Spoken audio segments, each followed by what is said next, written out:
Hello नमस्कार दोस्तों, स्वागत है आप सभी को आपके अपने YouTube channel Akhilesh concept pro में। दोस्तों आज हम लोग क्लास 10th की साइंस यानी कि विज्ञान के पोर्शन को लेकर के आए हैं।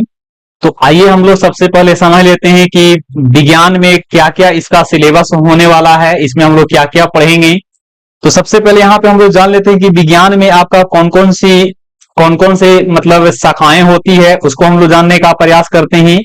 तो देखिए, विज्ञान जिसको हम लोग यहाँ पे क्या कहते हैं, यहाँ पे इसको साइंस कहा जाता है, विज्ञान यानी कि साइंस। तो साइंस को यहाँ पे क्या किया गया है, साइंस को यहाँ पे खंडित किया गया है, साइंस को बांटा गया है दो वर्गों में, जिसमें एक होता है फिजिकल साइंस, एक होता है फिजिकल साइंस। फिजिकल साइंस के अंतर्गत आपको पढ़ना होगा फिजिक्स, और फिजिकल साइंस के अंतर्गत ही आपको पढ़ना होगा केमिस्ट्री। फिजिक्स यानी कि इसको हम लोग भौतिकी कहते हैं, और केमिस्ट्री जिसको हम लोग क्या कहते हैं, रसायन विज्ञान कहते हैं।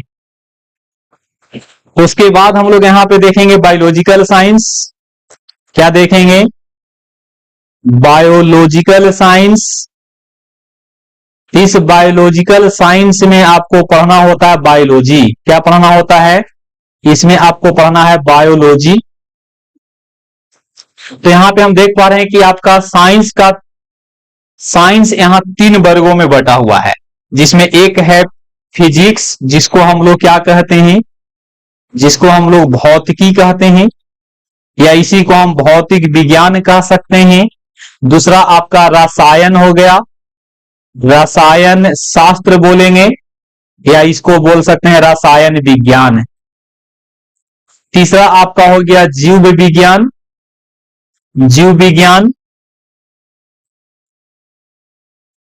ये तीनों से मिला करके आपका जो बोर्ड का एग्जाम होगा, तो बोर्ड एग्जाम में टोटल 100 में से 30 आपका, 100 में से 20 और 80, 100 में से 20 आपका प्रैक्टिकल होता है, प्रैक्टिकल का एग्जाम होता है, और 80 आपका थ्योरी पोर्शन होता है। 80 अंक क्या होता है?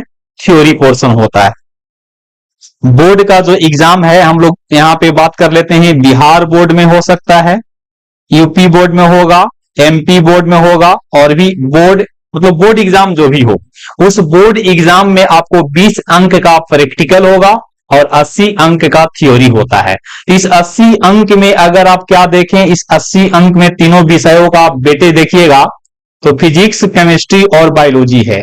तो अगर तीनों में इक्वल देखा जाए तो इसमें 26-26 तो जरूर आएगा। 26-26-26, तो 26 दिया 78 हो गया। इसमें 2 अंक और बच जाएगा, तो किसी में टॉपिक ज्यादा पूछ लेगा तो इसमें ज्यादा नंबर का होगा, ज्यादा अंक का हो जाएगा। यानी कि इसका वेटेज अगर देखा जाए तो 26 अंक मिनिमम जरूर पूछना चाहिए। तो ये आपका विज्ञान का क्या है, विज्ञान की शाखा में हम लोग देख लिए फिजिकल साइंस। फिजिकल साइंस में आपको हो जाता है भौतिकी और रसायन शास्त्र। बायोलॉजिकल साइंस में बायोलॉजी यानी कि जीव विज्ञान है। बोर्ड एग्जाम में आपका 100 अंक का पेपर होता है, जिसमें नंबर ऑफ क्वेश्चन डबल होता है। अगर मान लो कि 100 अंक में टोटल 50 क्वेश्चन है, तो 50 क्वेश्चन ना पूछ के आपको 100 क्वेश्चन पूछे जाते हैं। तो 100 में आपका 20 अंक का प्रैक्टिकल मिलता है, और 80 अंक का आपको थ्योरी पोर्शन होता है। तो 80 अंक के थ्योरी पोर्शन में अगर तीनों विषय को मिलाकर के देखा जाए तो वेटेज इसका 26-26-26 हो सकता है। तो आइए हम लोग आगे मूव करते हैं। आज का टॉपिक हम लोग शुरू करने वाले हैं भौतिकी से, भौतिकी यानी कि फिजिक्स से हम लोग शुरू करेंगे। तो आप लोगों को बता देते हैं कि भौतिकी क्या है। तो भौतिकी एक विज्ञान की वैसी शाखा है जिसमें जिसमें हम लोग क्या करते हैं, भौतिक के नियमों और उस नियमों से संबंधित जो घटना होगा, उल्टा हो गया क्या?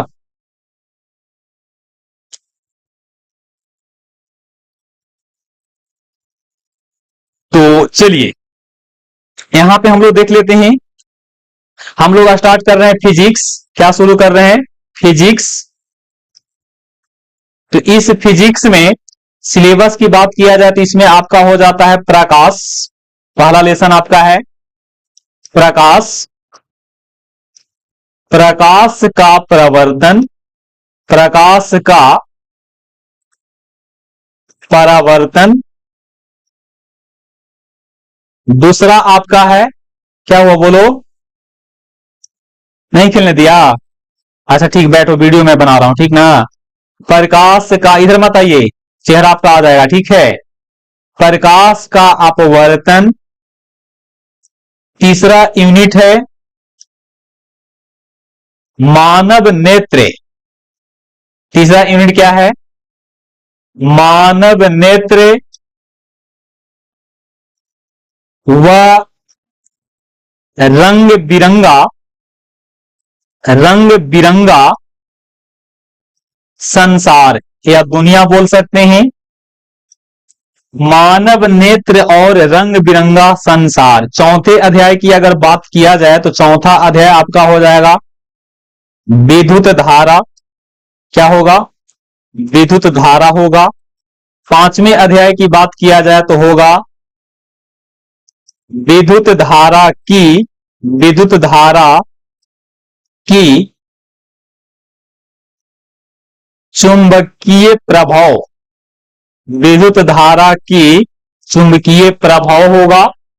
और 6 यूनिट की अगर बात किया जाए तो छठे यूनिट आपका है ऊर्जा के स्रोत, ऊर्जा के स्रोत। ये आपका टोटल फिजिक्स में कितने अध्याय हो गए हैं? फिजिक्स में टोटल आपका 6 अध्याय हैं। नहीं खेलने दिया? लो, लेने चल गया तो आप तो हो नहीं पाएगा। इसको यहां से क्या करना होगा? कट। चलिए, तो ये आपका टोटल फिजिक्स में 6 अध्याय हैं जिनको हम लोग एक एक करके हम लोग स्टडी करेंगे। तो सबसे पहले हम लोग शुरू कर रहे हैं पहला अध्याय जिसका नाम है प्रकाश, प्रकाश का परिवर्तन।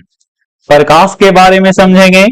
प्रकाश का परिवर्तन जैसे जो यहाँ पे भौतिकी में जो घटना है प्रकाश से संबंधित, उस घटना को अध्ययन करेंगे। अगर आप एनसीईआरटी बुक को प्रेफर कर रहे हैं तो एनसीईआरटी बुक में आपका प्रकाश का परिवर्तन और अपवर्तन दोनों एक ही में आपको मिला करके देता है। प्रकाश के परिवर्तन और प्रकाश के अपवर्तन एक टॉपिक ही वहां पे आता है, तो दोनों एक ही में आपको दे रखा है, अलग से नहीं दिया है।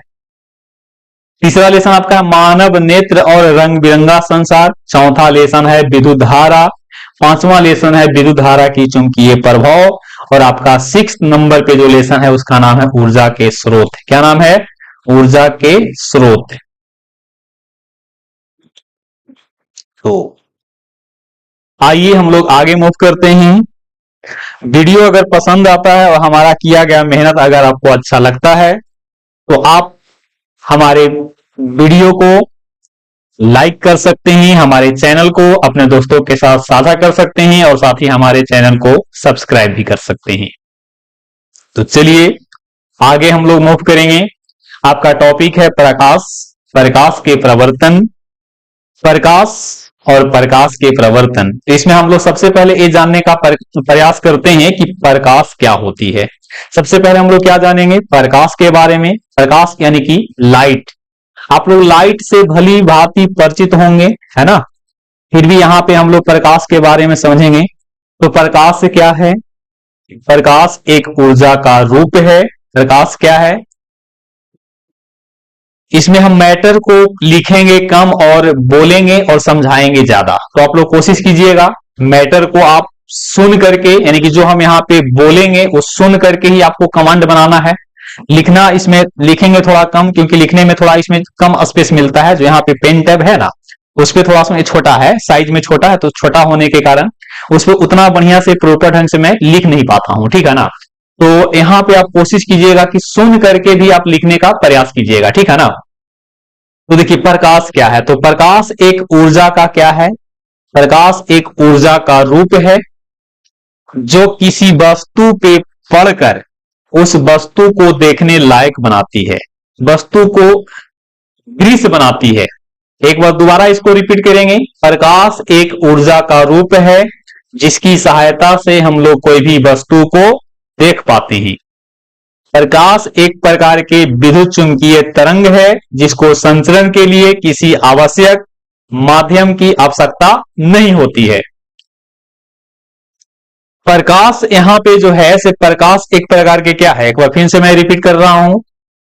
अगर किसी टॉपिक को बार बार रिपीट किया जा रहा है तो समझिए कि मैं आपको याद करवाने का प्रयास कर रहा हूं। ऐसा नहीं कि मैं यहां पे समय व्यर्थ कर रहा हूं कि एक टॉपिक को बार बार बोलेंगे और आपको समय व्यर्थ करेंगे, वैसा मेरा मकसद नहीं होता है। प्रकाश एक ऊर्जा का रूप है जिसकी सहायता से हम लोग कोई भी वस्तु को क्या करते हैं, कोई भी वस्तु को देख पाते हैं। प्रकाश से संबंधित कुछ हम लोग और महत्वपूर्ण बातों को जानेंगे, जैसे कि अगले पेज पे हम लोग मूव करते हैं। हाँ, हालांकि इससे संबंधित कुछ यहाँ पे बात आप लोगों को मैं लिखने का प्रयास कर रहा हूं कि प्रकाश है तो पहला पॉइंट यहां लिखेंगे। पहला पॉइंट होगा प्रकाश। प्रकाश हमेशा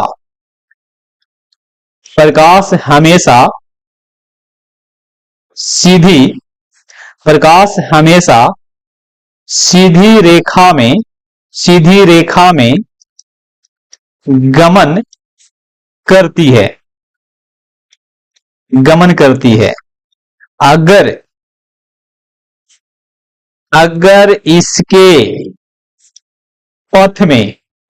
इसके पथ मतलब रास्ता, अगर इसके पथ में कोई अवरोधक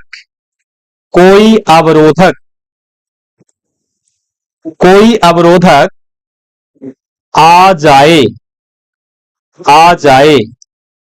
तो प्रकाश वहां से वापस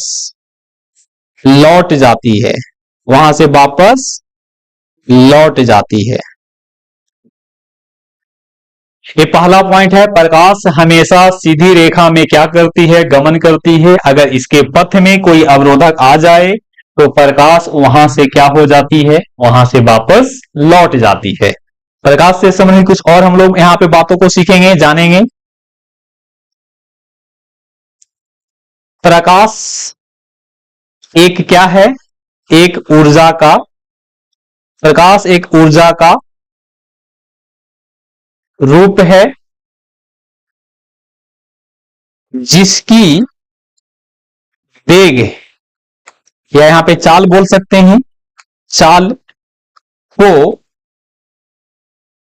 सबसे पहले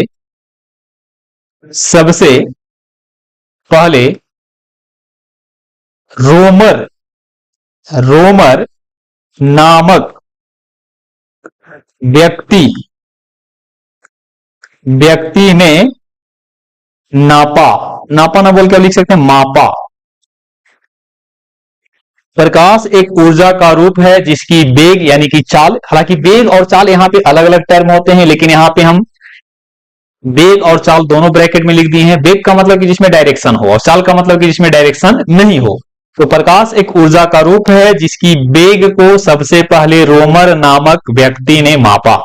कहने का अर्थ है कि प्रकाश के वेग को मापना, प्रकाश के वेग यानी कि चाल को मापना कोई संभव काम नहीं है, ये असंभव काम है। लेकिन किसी व्यक्ति ने, कोई सन की ऐसा व्यक्ति है जिसने ऐसा काम करने के लिए ठान लिया तो उसके आसपास के लोग, उनके जो दोस्त हैं, उनके चाहने वाले हैं, वो कह रहे हैं कि देखो तुम क्या करोगे ना कि प्रकाश के तुम चला है वेग या चाल को मापने, तो सबसे पहले क्या करेगा, सबसे पहले तुम रोएगा और बाद में तू रोते रोते मर जाएगा। क्या हुआ बोलो, हेलो कौन बुला रहा है? अरे तो मैं वीडियो बना रहा हूं। पानी पी लो। ले जाना किसको ले जाना है? ये ले जाओ, ये लो, मैं पीऊंगा, ठीक है ना, ये ले जाओ, बाय। खेल के आना, ठीक है ना।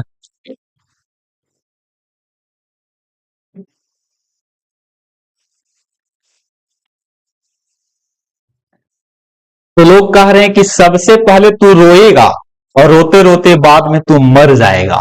इस प्रकार से हम लोग याद कर सकते हैं कि प्रकाश की चाल को मापने वाला जो व्यक्ति था उसका नाम था रोमर। क्या नाम था?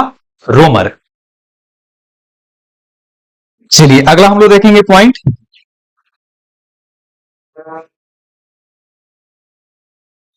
अगला पॉइंट यहां पे हम लोग देख लेते हैं, प्रकाश। प्रकाश ठोस में, द्रव्य में, गैस में और निर्वात में यात्रा करती है। मतलब प्रकाश आपका ठोस में भी यात्रा करेगी, द्रव में भी यात्रा करेगी, गैस में भी यात्रा करेगी और निर्वात में भी यात्रा करेगी। प्रकाश जो है ना, प्रकाश के संबंध में कुछ और अगर आप जानकारी पाना चाहते हैं तो प्रकाश एक क्या है? प्रकाश एक अनुप्रस्थ तरंग है। इसको आप इस प्रकार से याद कर सकते हैं, अनुप्रस्थ में देख रहे हैं कि प्रा है, तो प्रा से प्रकाश। जैसे कि यहां पे एक ध्वनि होता है, एक प्रकाश होता है, तो ध्वनि आपको निर्वात में संचरित नहीं होती है। ध्वनि सिर्फ ठोस में, द्रव्य में और गैस में ही संचरित होती है, चलती है, गमन करती है। लेकिन जो आपका प्रकाश है वो आपका ठोस में भी, द्रव में भी, गैस में भी और निर्वात में भी यात्रा करता है। इसका मतलब है कि इसको चलने के लिए किसी स्पेशल प्रकार के माध्यम की आवश्यकता नहीं होती है। जबकि ध्वनि जो होता है, ध्वनि भी एक प्रकार के ऊर्जा का रूप होता है, जिसमें जो वस्तु कंपित करते हैं ना, तो कंपित करने वाले वस्तु ही ध्वनि को उत्पन्न करते हैं। तो प्रकाश आपको सभी प्रकार के माध्यम में यात्रा करती है। प्रकाश एक अनुप्रस्थ तरंग के रूप में जाना जाता है, जबकि ध्वनि क्या है? ध्वनि एक अनुदैर्ध्य तरंग के रूप में जाना जाता है। चलिए आगे हम लोग मूव करेंगे। 5वां पॉइंट इसमें देख लेते हैं, प्रकाश की चाल निर्वात में कितना है? प्रकाश की चाल निर्वात में 3 लाख किलोमीटर पर सेकेंड, जिसको मैं लिखूंगा 3 गुने 10 के पावर 8 मीटर पर सेकेंड। उसी प्रकार से आगे देखेंगे तो प्रकाश की चाल अगर हम देख लेते हैं, प्रकाश की चाल हवा में, तो प्रकाश की चाल हवा में निर्वात से कम होता है, लेकिन फिर भी इसको अनुमान से कितना माना जाता है? 3 गुने 10 के पावर 8 मीटर पर सेकेंड। उसके बाद आगे हम लोग देखते हैं, प्रकाश की चाल हवा के बाद यहां पे ले सकते हैं पानी में, तो पानी में आपका ये कितना है? पानी में 2.25 गुने 10 के पावर 8 मीटर पर सेकेंड। उसी प्रकार से अगर देखें तो प्रकाश आपका यात्रा करती है। प्रकाश की चाल की बात अगर कर लें तो प्रकाश की चाल आपका कांच में भी होगा, कांच में भी चलेगी। कांच आपका ठोस होता है, पानी आपका द्रव है, हवा आपका गैस है। तो ये आपका होता है 2.0 गुने 10 के पावर 8 मीटर पर सेकेंड। उसी प्रकार से प्रकाश यात्रा करेगी। प्रकाश की चाल हम लोग यहां पे ले लेते हैं हीरा में। हीरा जो कि विद्युत का कुचालक होता है, इसमें होगा 1.23 गुने 10 के पावर कितना? 8 मीटर पर सेकेंड होता है। और भी अलग अलग माध्यम में प्रकाश की चाल निकाले जा सकते हैं, लेकिन आप इतना इंपॉर्टेंट पॉइंट को याद रख लीजिएगा। इसमें देखिए कौन कौन इंपॉर्टेंट है। तो हालांकि इसमें आपका इंपॉर्टेंट सबसे ज्यादा आपका कौन है? निर्वात वाला है। निर्वात के बाद आपका हवा हो गया, हवा के बाद पानी, पानी के बाद कांच। सब यहाँ पे इंपॉर्टेंट है, लेकिन सबसे ज्यादा अगर क्वेश्चंस आते हैं तो आपका निर्वात, हवा और पानी से आता है। निर्वात, हवा, पानी से, और लास्ट जो प्रेफरेंस होता है वो आपका कांच और हीरा का होता है। यानी कि आपका सभी का सभी क्या है? इंपॉर्टेंट है। ये हो गया प्रकाश की चाल इन डिफरेंट मीडियम। अलग अलग माध्यम में प्रकाश की चाल क्या होनी चाहिए। से यहाँ पे एक बात और जो कि मैं लिख देता हूं, निर्वात में प्रकाश की चाल, निर्वात को मैं शून्य भी कहता हूं, इसको वैक्यूम कहा जाता है। निर्वात में जो प्रकाश की चाल है, प्रकाश की चाल हवा में, प्रकाश की चाल हवा में जो प्रकाश की क्या होगा? प्रकाश की जो चाल है उस चाल से कम होता है कि ज्यादा? उस चाल से अधिक होता है। हवा में प्रकाश की चाल निर्वात में प्रकाश की चाल से अधिक होता है, लेकिन यहां पे निर्वात और हवा में प्रकाश की चाल को लगभग याद करने के पॉइंट ऑफ व्यू से 3 गुने 10 की पावर 8 मीटर पर सेकेंड लिख सकते हैं।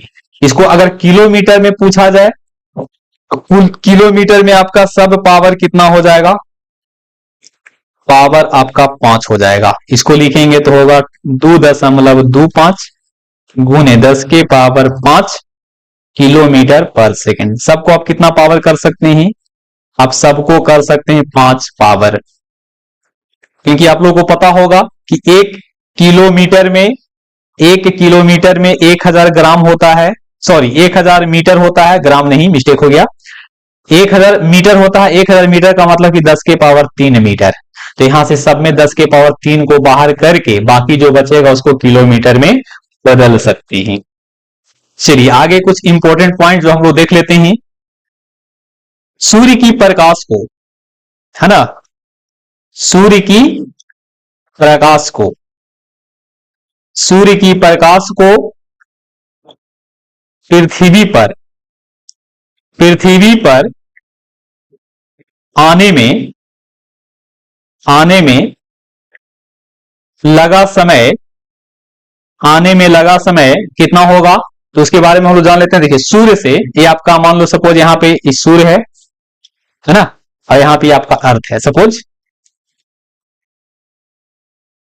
ये आपका सन है, प्यारा सन, ये आपका सन है और ये आपका अर्थ है। तो इन दोनों के बीच की जो दूरी है वो दूरी कितना है, 15 करोड़ किलोमीटर। और आपको पता है कि स्पीड ऑफ जो लाइट है, स्पीड ऑफ लाइट जो है वो कितना है, 3 गुने 10 के पावर 8 मीटर पर सेकेंड है। तो आप लोग जानते होंगे दूरी बराबर चाल गुने क्या, चाल गुने समय। तो यहां से अगर क्या निकाला जाए समय, तो समय का फॉर्मूला क्या बनेगा, समय बराबर दूरी बटा क्या, दूरी बटा चाल होगा। दूरी आपका कितना है, 15 करोड़ किलोमीटर है। तो 15 करोड़ किलोमीटर को आप डिवाइड कीजिएगा, प्रकाश की चाल कितना था, यहां देख लीजिए 3 लाख किलोमीटर पर सेकेंड। तो यहां लिखेंगे 3 लाख किलोमीटर पर सेकेंड, यानी कि इसको मात्रक में हम लोग लिख लेंगे, इसका मात्रक क्या हो जाएगा, सेकेंड हो जाएगा। इसको हल करेंगे तो हम लोग पाते हैं कितना, 15 करोड़ को लिखेंगे तो 15 करोड़ को लिखेंगे तो 15 गुने 1 करोड़, 15 गुने कितना, 15 गुने 1 करोड़ बटा 3 लाख होगा।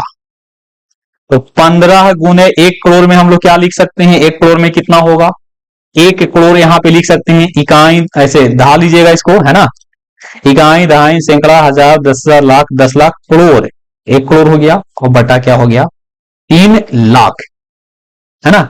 लाख में भी आप जीरो लगा सकते हैं, 3 लाख में कितने जीरो होते हैं उसको लगा लीजिएगा।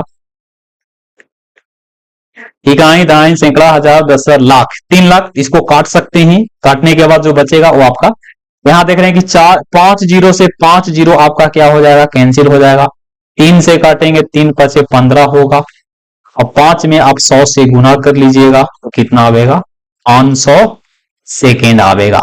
इसका मतलब है कि 500 जब सेकेंड को हम किस में बदलेंगे, 500 सेकेंड से है, और 500 सेकेंड्स को अगर बदलेंगे तो इसमें 500 सेकेंड को अगर मिनट में बदलेंगे तो 60 से डिवाइड करेंगे, है ना, तो जीरो से जीरो कैंसिल कर लेंगे तो ये होगा 6 8 48, 48 और यहां से कितना हो जाएगा, 6 8 48, 2 बटा 6 होगा।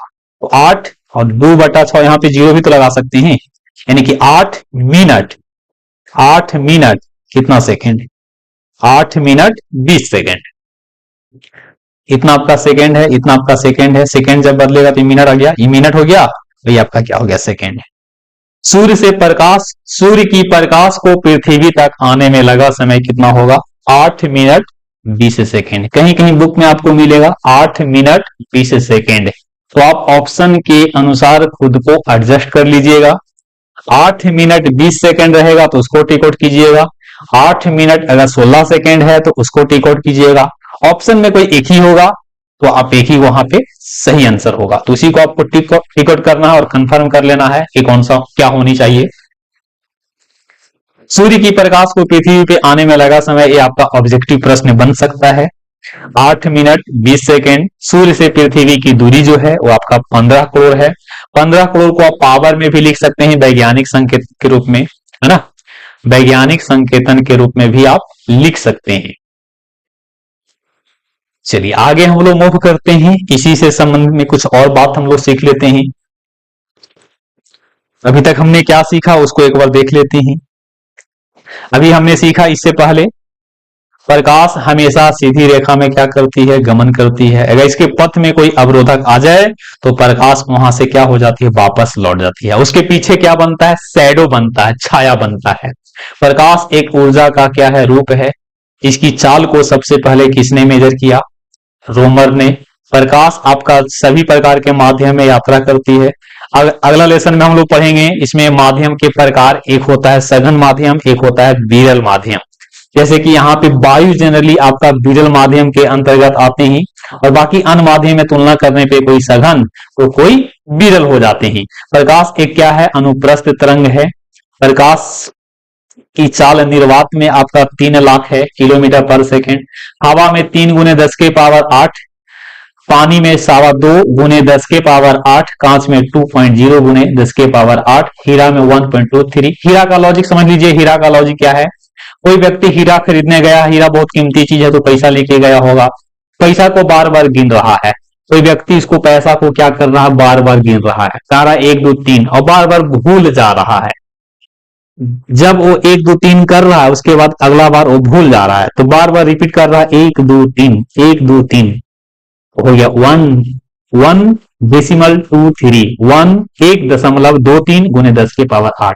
तो हीरा आप खरीदने गए हैं, वहां पे आप बार बार हीरा खरीदने के क्रम में जो आप पैसा उस व्यक्ति को दे रहे हैं जिससे आप हीरा ले रहे हैं, तो वहां पे आप गिन रहे हैं 1 2 3 कर करके, बार बार आप भूल जा रहे हैं। तो वहीं से मैंने लॉजिक उठाया है कि हीरा का चाल जो, हीरा में प्रकाश की चाल जो होगा 1.23 गुने 10 के पावर 8।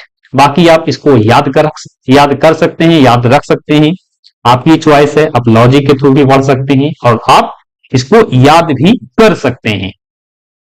निर्वात में प्रकाश की चाल हवा में प्रकाश की चाल से अधिक होता है। यहाँ पे अलग से इंफॉर्मेशन आपको शेयर किया हूं, 1 किलोमीटर बराबर 1000 मीटर, जो कि 10 के पावर कितना होता है, 3। आप लोग बताएंगे एक क्या बोलते हैं, आप लोग बताएंगे एक केजी में कितना ग्राम होता है, 1 केजी में कितने ग्राम होते हैं। इसी प्रकार से है, उसको कर लीजिएगा। आगे मूव करते हैं, ये आप देख लिए होंगे। चलिए अगला टॉपिक क्या है, प्रकाश के स्रोत। जिन जिन वस्तुओं से प्रकाश निकलती है उसे हम प्रकाश के क्या कहते हैं, उसे हम प्रकाश के स्रोत कहते हैं। प्रकाश के स्रोत आपका 2 हो सकते हैं, एक आपका एक आपका प्राकृतिक हो गया, एक क्या होगा, एक प्राकृतिक, और दूसरा आपका क्या होगा, मानव निर्मित। मानव निर्मित, इसी को हम लोग कह सकते हैं संश्लेषित। संश्लेषित, ये आपका नेचुरल हो गया, ये आपका नेचुरल है, नेचुरल। अभी आपका होगा ह्यूमन मेड, ह्यूमन मेड बोल सकते हैं। इसी को अगर बोलना चाहें तो हम बोल सकते हैं artificial, artificial, artificial source of light. जिन जिन वस्तुओं से प्रकाश निकलती है उस वस्तु को हम क्या कहते हैं, वे सारे वस्तु प्रकाश के स्रोत माने जाते हैं। कुछ प्राकृतिक हो गए, कुछ मानव निर्मित हो गए। जैसे यहाँ पे देख लीजिए, आपका सन हो गया, यहाँ पे सन है, सन की तरह और भी जितने स्टार हैं वो हो सकते हैं। यहाँ पे आपका मून जो है, हालांकि मून के पास अपना प्रकाश नहीं होता है, और दूसरे के प्रकाश से क्या होते हैं, प्रकाशित होते हैं, और रात में हमें चांदनी प्रकाश देती है। मानव ह्यूमन मेड में आपका क्या हो जाएगा, आपका बल्ब हो जाएगा, ट्यूबलाइट होगा, बल्ब है, ट्यूबलाइट है, और बताइए टॉर्च होगा, टॉर्च होगा, मोबाइल का फ्लैश होगा, मोबाइल फ्लैश लाइट बोल सकते हैं, है ना।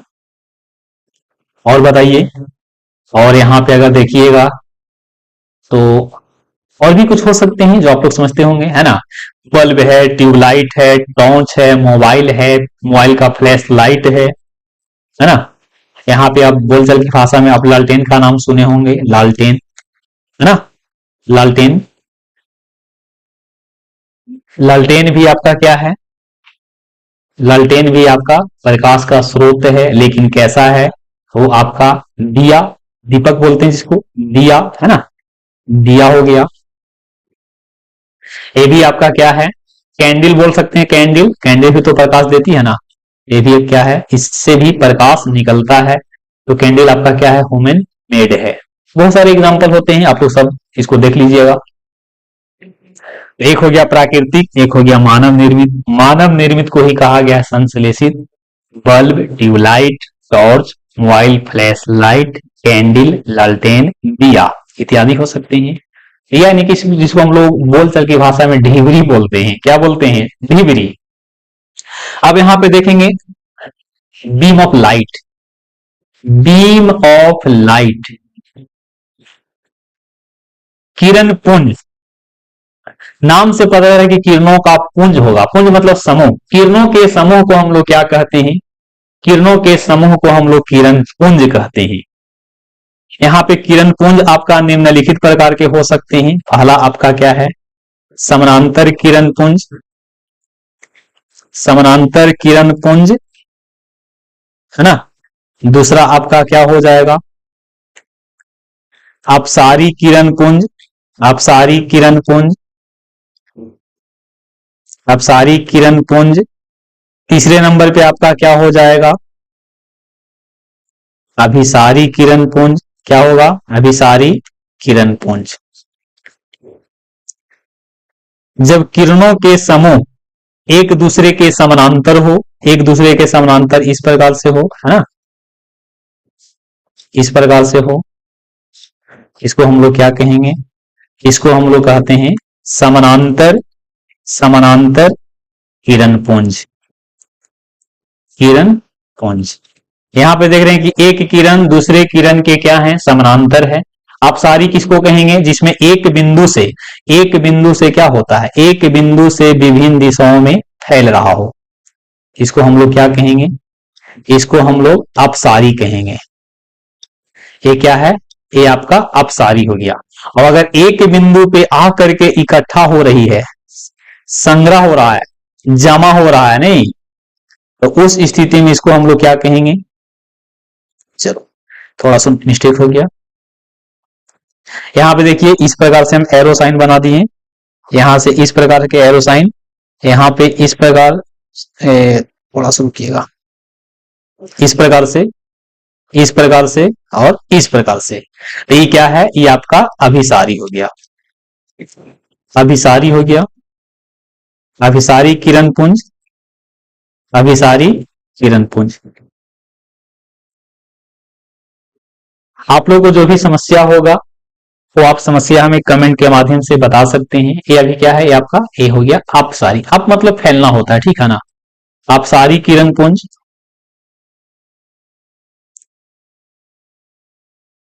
यानी कि किरण पुंज आपका तीन प्रकार के, एक का नाम अभिसारी, एक का नाम अपसारी और एक का नाम समानांतर। वैसे किरण पुंज जो एक दूसरे, जिसमें किरणें एक दूसरे के क्या हो, समानांतर हो, उसे हम लोग समानांतर किरण पुंज कहेंगे। वैसे किरण पुंज जिसमें एक बिंदु से निकलकर, एक बिंदु से देखिए यहां निकला है ना, एक बिंदु से विभिन्न दिशाओं में क्या हो गया, विभिन्न दिशाओं में फैल गया, इसका नाम है अपसारी। और एक बिंदु पे अलग अलग सोर्स से आ रही है तो उसको हम कहते हैं अभिसारी। इसी को कहते हैं संतृप्त होना। संतृप्त होना का मतलब कि एक बिंदु पे आकर के संग्रहित हो गया, जमा हो गया। तो एक कंसेप्ट आपको समझ में आया होगा, किरण पुंज क्या होते हैं, बीम ऑफ लाइट क्या होती हैं, किरणों का जो क्या है, किरणों का जो समूह है उसे हम लोग क्या कहते हैं, किरण पुंज कहते हैं। तीन प्रकार के होते हैं, समानांतर किरण पुंज, अपसारी किरण पुंज, अभिसारी किरण पुंज। राइटिंग को इसी प्रकार से मतलब आप लोगों को एडजस्ट करना होगा, मेरा राइटिंग यही बैठता है, इसी पे आपको एडजस्ट करना होगा। चलिए आगे मूव करते हैं। वीडियो पसंद आता है तो वीडियो को अपने दोस्तों के साथ, जो आपको 10th क्लास में विद्यार्थी पढ़ते हैं या 10th क्लास में जो विद्यार्थी जाने वाले हैं या जो विद्यार्थी आगे की कक्षा में मतलब जो साइंस में इंटरेस्टेड है, नहीं साइंस में जो रुचि रखते हैं, जिनको ये सब नहीं आता है, उनके पास इस वीडियो को आप शेयर कर सकते हैं।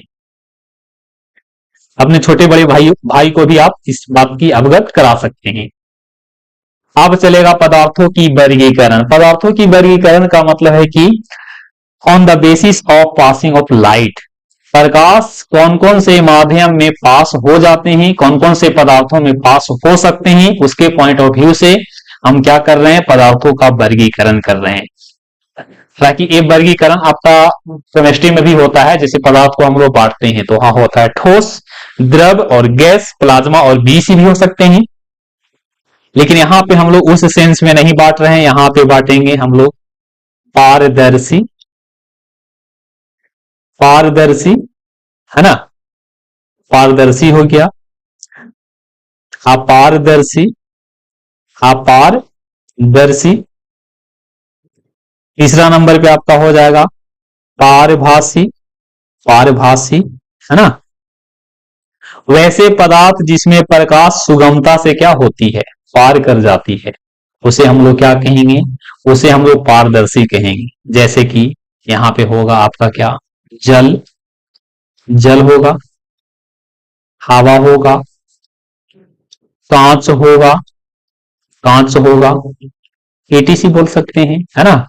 वैसे पदार्थ जिसमें प्रकाश आसानी से पार नहीं होती है, उसे हम लोग अपारदर्शी कहते हैं। जैसे पत्थर, पत्थर, लोहा, लकड़ी, लकड़ी, लकड़ी, एटीसी कर लीजिए। पारभासी किसको कहेंगे, वैसे पदार्थ जिनमें प्रकाश के कुछ अंश पार हो जाते हैं और कुछ अंश पार नहीं होते हैं। जैसे घिसा हुआ कांच, घिसा हुआ क्या, घिसा हुआ कांच, तेल लगा हुआ क्या, तेल लगा हुआ कागज, कागज, तेल लगा हुआ कागज बोल सकते हैं। और क्या बोलेंगे यहां पे, जैसे कि आपका कागज जो होते हैं, कागज सिंपल सा कागज, वो कुछ को पार होने देते हैं और कुछ को पार नहीं होने देते हैं। ईटीसी कर लीजिए। आप लोग कमेंट में बताएंगे हमारा शरीर क्या है, हमारा शरीर क्या है। हमारा शरीर अगर पूछा जाए कि पारदर्शी है कि अपारदर्शी है कि पारभासी है, इसको आप लोग कमेंट सेक्शन में आप इसको पोस्ट कर दीजिएगा। तो हमने यहां पे क्या किया, पदार्थों को वर्गीकृत किया on the basis of passing of light of different medium, पारदर्शी, अपारदर्शी, पारभासी। पारदर्शी वे होते हैं जिसमें प्रकाश सुगमता से पार कर जाते हैं, अपारदर्शी वे होते हैं जिसमें प्रकाश सुगमता से पार नहीं होते हैं, और पारभासी वे पदार्थ होते हैं जिसमें प्रकाश के कुछ भाग पार होते हैं और कुछ भाग पार नहीं होते हैं। आप एग्जाम्पल देख लीजिएगा, दोबारा वीडियो को बैक करके देख सकते हैं। ये आपका वीडियो पूरी तरह से YouTube पे आपको फ्री में अवेलेबल हो जाएगा। बस इसके लिए आपको क्या करना होगा, सिंपल सा, अगर वीडियो हमारा पसंद आता है तो आप कम से कम मेरे को सपोर्ट कर सकते हैं। सपोर्ट के बदले में आपको से कोई बड़ी अमाउंट रकम नहीं मांगी जा रही है, बस आपको हमारे चैनल को सब्सक्राइब करना होगा, वीडियो को अपने दोस्तों के साथ शेयर करना होगा। अब यहाँ पे हम लोग देखेंगे प्रकाश का प्रवर्तन। क्या हम लोग देखने वाले हैं दोस्तों, प्रकाश का प्रवर्तन। प्रकाश का प्रवर्तन का मतलब है कि इसमें देखिए एक माध्यम होता है, इसमें क्या होता है, इसमें कोई माध्यम होते हैं और उस माध्यम में प्रकाश की किरणें क्या होते हैं। चलो यहां पे हमने क्या ले लिया, एक माध्यम ले लिया। देखो ये आपका एक माध्यम है, और थोड़ा सा इसको थोड़ा सा रुकिएगा, है ना। इसको इस प्रकार से मैं बना देता हूं।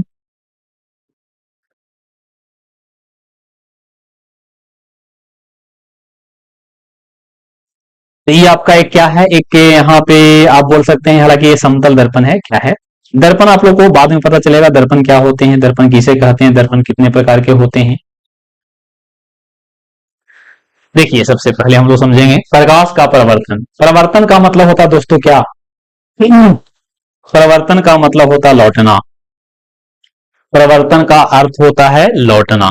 कहा जाता है कि जब प्रकाश की किरणें किसी चिकनी या चमकीली, चिकनी या क्या, चिकनी या चमकीली, चमकीली सतह पे क्या होती है, सतह पर पड़ती है ना, पड़ती है, तो पढ़ने के बाद वह प्रकाश जो होती है से क्या होती है, अपने उसी पथ से वापस लौट आती है। क्या हो जाती है? लौट जाती है, लौट जाती है। इसका परिभाषा भी बोलेंगे, आप लोग लिख सकते हैं। जब प्रकाश की किरणें किसी चिकनी या चमकीली सतह पे पड़ती है तो पड़ने के बाद वह उसी दिशा में वापस लौट जाती है। तो यही लौटने की घटना को हम लोग क्या कहते हैं? यही लौटने की घटना को प्रकाश का प्रवर्तन कहा जाता है। परिभाषा एक बार मैं फिर से दोबारा रिपीट कर रहा हूं, आप लोग लिख लीजिएगा। जब प्रकाश की किरणें किसी चिकनी या चमकीली सतह पे पड़ती है तो पड़ने के बाद वह उसी दिशा में वापस लौट जाती है। तो प्रकाश के इस प्रकार की घटना को प्रकाश का प्रवर्तन कहा जाता है। या इसको हम दूसरे शब्दों में भी परिभाषा बना सकते हैं। प्रकाश को किसी दर्पण से टकराकर उसी दिशा में वापस लौटने की घटना को प्रकाश का प्रवर्तन कहा जाता है। यानी कि आपको समझना है सिंपल सा कि जब प्रकाश की जो किरणें है ना किसी वस्तु पे पड़ेगा और पड़ने के बाद वह वस्तु वहां से उसी दिशा में वापस लौट जाएगा जिस दिशा से प्रकाश की किरणें आई थी। तो इस प्रकार की घटना को हम लोग क्या कहते हैं? इस प्रकार की घटना को प्रकाश का प्रवर्तन कहा जाता है। इस प्रकार से यहां समझ लीजिएगा आप लोग, है ना। ये देख लीजिए, ये है आपका प्रकाश के प्रवर्तन से संबंधित आपका इमेज है, चित्र है। ये आपका क्या है? समतल दर्पण है। क्या है? समतल दर्पण है। समतल दर्पण में देखिए एक किरणें आया है, ये आपका क्या है? कोई परावर्तक सतह है, परावर्तक सतह है ना। ये प्रवर्तक सतह पर एक बिंदु है जिसका नाम होता है, आगे आप लोग इसको जानेंगे, इसका नाम होता है, इसका नाम क्या है? इसका नाम है आपतन बिंदु, पॉइंट ऑफ इंसिडेंट। की आने वाले किरण को हम लोग कहते हैं आपतित किरण। क्या कहते हैं मेरे दोस्त? आपतित किरण कहते हैं इसको। ये आपतित किरण है। और ये लौटने वाला किरण है, लौट रहा है यहां से, है ना, उसी दिशा में। लौटने वाले किरण को हम लोग कहते हैं परावर्तित, परावर्तित किरण। यहाँ एगो बाहर से हम लोग क्या करते हैं? अभिलंब डालते हैं। अभिलंब कोई किसी प्रकार के किरण नहीं होता है, बस ये आपका सतह पे यहाँ पे डाला जाता है। ये आपका क्या है? ये अभिलंब होता है। यहाँ पे देख लीजिए इस प्रकार से। आगे आप लोग पढ़ेंगे, इसको आई कहा जाता है, इसको क्या कहते हैं? आर। आई और आर है, आई और आर, एक आपतन कोण और एक होता है प्रवर्तन कोण। एक होता है आपतन कोण, एक होता है प्रवर्तन कोण, ठीक है ना। प्रकाश का प्रवर्तन हम लोग पढ़ रहे हैं। प्रकाश की किरणें किसी सतह से टकराकर उसी दिशा में जब वापस लौट जाती है, प्रकाश के ऐसे फोनोमेनन को हम क्या कहते हैं? प्रकाश का प्रवर्तन कहते हैं। प्रकाश का प्रवर्तन को समझने के लिए समतल दर्पण इसका सबसे बेस्ट उदाहरण होता है। तो हमने क्या किया? यहाँ पे समतल दर्पण बनाया है। क्या बनाया है? समतल दर्पण। समतल दर्पण किसको कहते हैं उसको हम लोग बाद में इसका जानकारी हासिल करेंगे। ये आपका कोई दर्पण है जिसकी एक सतह क्या किया हुआ है? एक सतह रजतित है। रजतित का मतलब है कि रंगा हुआ है। अब एक सतह ई जो है ना, ये आपका क्या है? ई वाला जो ऊपर वाला है, इसका नाम है परावर्तक सतह। इस बिंदु का नाम हमने क्या बताया? आपतन बिंदु। किरण को यहां मान लो कि कहीं पे सोर्स ऑफ लाइट है ना, सोर्स ऑफ लाइट है। मान लेते कि यहाँ पे कोई आपका सोर्स है जो क्या कर रही है? जल रही है या प्रकाश यहां से ही दे रहा है। सपोज यहाँ पे हमने सन मान लिया, है ना। तो यहां से किरणें आएगा तो सबसे पहले दर्पण पे टकराएगा, टकराने के बाद उसी दिशा में वापस लौट जाएगा। तो इस घटना को ही हम लोग क्या कहते हैं? इस घटना को ही हम लोग प्रकाश का प्रवर्तन कहते हैं। चलिए आगे मूव करेंगे। हमारा मेहनत आपको अगर अच्छा लगता है तो आप हमारे चैनल को सब्सक्राइब कीजिए, वीडियो को हर जगह पे शेयर कीजिए और हमें सपोर्ट कीजिए। चलिए आगे मूव कर रहे हैं। आपतित किरण, चलो आ ही गया। आपतित किरण किसको कहेंगे? दर्पण पे पड़ने वाले किरण को हम लोग क्या कहते हैं? दर्पण पे पड़ने वाले किरण को आपतित किरण कहा जाता है। नहीं, वह किरण, वह किरण जो दर्पण पर पड़ती है ना, पड़ती है, क्या कहलाएगा? आपतित किरण, आपतित किरण कहलाता है। आप चित्र में देख रहे होंगे, आने वाले किरण यहाँ पे क्या है? आने वाला किरण देखिए, ये वाला, ये आपका क्या है? आपतित किरण है। ये आपका कौन सा किरण है? परावर्तित किरण। अब ये कोई किरण नहीं है, ये आपका एक लाइन है, रेखा है। क्लियर? ये दोनों आपका प्रकाश की किरण है। ओके, प्रकाश की किरणों को हम लाइन से ना दिखाते हैं, और ये आपका सिर्फ नॉर्मल सा एक रेखा है। यहां दो ही किरण है, आपतित किरण कोई, सॉरी, ये जो आपका रेखा जो है, इस रेखा का नाम क्या होता है? इस रेखा का नाम, जो आपने रेखा जो खींचा ना, इसका नाम होता है अभिलंब। इसका क्या नाम है? इसका नाम है अभिलंब, जिसको यहां पे नॉर्मल कहते हैं। ये आपका परपेंडिकुलर होता है। यहाँ पे कितना डिग्री का कोण बना रहा होगा? ये वाला, ये आपका कोण 90 डिग्री का बना होगा, है ना। और इधर का कोण भी कितना डिग्री बना रखा होगा? ये भी आपका 90 डिग्री का कोण बना होगा। यानी कि टोटल यहाँ पे कितना डिग्री का कोण बना है? 180 डिग्री, है ना। इस तरफ में भी 90 और इस तरफ में भी 90। अगर इसके बारे में पूछा है कि इसका मान कितना होगा, इसका मान अगर पूछा जाती हो जाएगा 90 माइनस कितना? 90 माइनस आर आई। इसके बारे में अगर पूछा जाए तो कितना हो जाएगा? 90 माइनस आर होगा। और पूरा से मिला के देखा जाए तो कितना हो जाएगा? पूरा का मतलब कि यहां से लेकर के यहां तक। चलिए बाकी हम लोग आगे मूव करते हैं। परावर्तित किरण, दर्पण से लौटने वाली किरण क्या कहलाती है? दर्पण से लौटने वाली किरण परावर्तित किरण कहलाती है। यहाँ पे आप देख सकते हैं, इस प्रकार से यहां से आया और आने के बाद किरण क्या होगी? टकराया और टकराने के बाद लौट गया। इसको हम लोग क्या कहेंगे? ये आपका परावर्तित किरण है। अभिलंब किसको कहेंगे? अभिलंब वह रेखा होती है जो दर्पण पर, दर्पण के आपतन बिंदु पे 90 डिग्री का क्या बनाती है? 90 डिग्री, एक तरफ से 90 डिग्री का और दूसरी तरफ से भी 90 डिग्री का कोण बनाती है। यानी कि हम बोल सकते हैं परावर्तक सतह के आपतन बिंदु पर, परावर्तक सतह के आपतन बिंदु पे खींची गई रेखा, खींची गई लंबवत रेखा अभिलंब होती है। रेखा नहीं, लंबवत रेखा।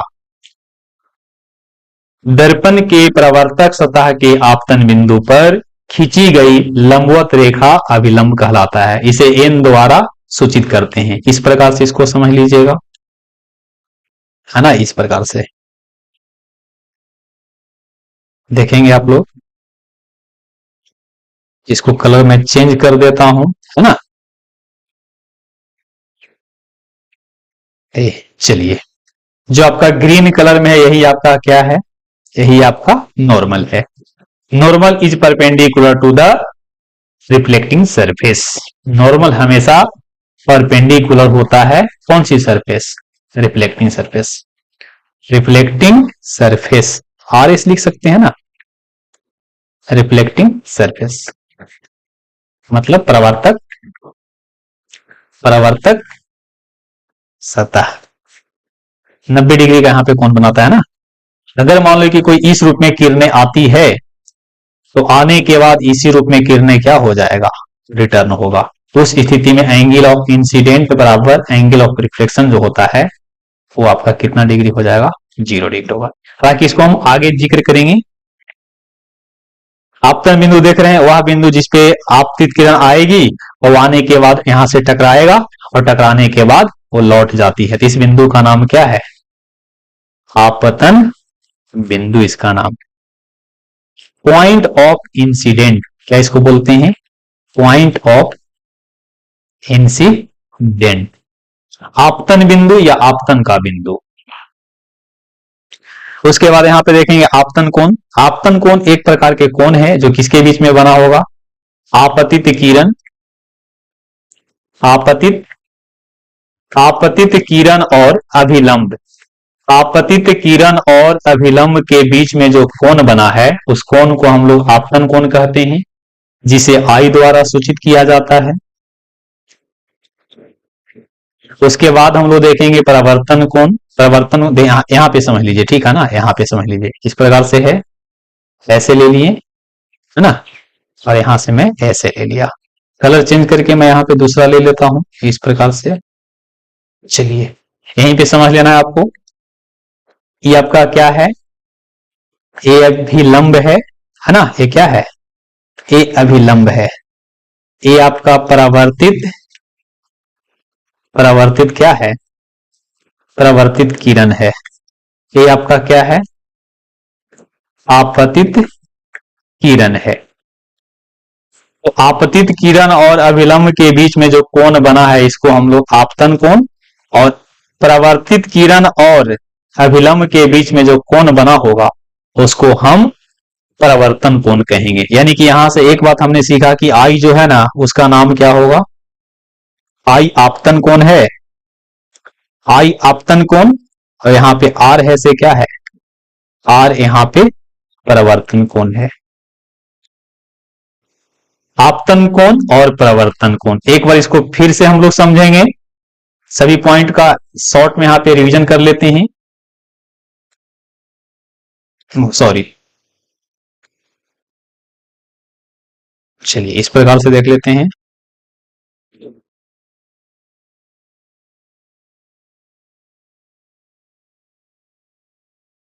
थोड़ा सुन बढ़िया से इसको खींच देते हैं। मान के चलिए कि यही है ना, इसका नाम बताइए कौन दर्पण है, समतल दर्पण है ना। इसको मैं यहाँ पे क्या कर दिया हूं, यहाँ पे मैं इसको कलई कर दिया है ना, रंगा हुआ पोर्शन है कि प्रकाश की किरणें इधर आपको परावर्तित होती है या आपतित होती है, तो इसका नाम है परावर्तक, परावर्तक सतह। ई वाला का नाम क्या है, यहां से ऐसे होगा, यहां से इस प्रकार से, और इसका नाम होगा परावर्तित, परावर्तित किरण, इसका नाम होगा आपतित किरण। ई वाला का क्या नाम होगा, अभिलंब।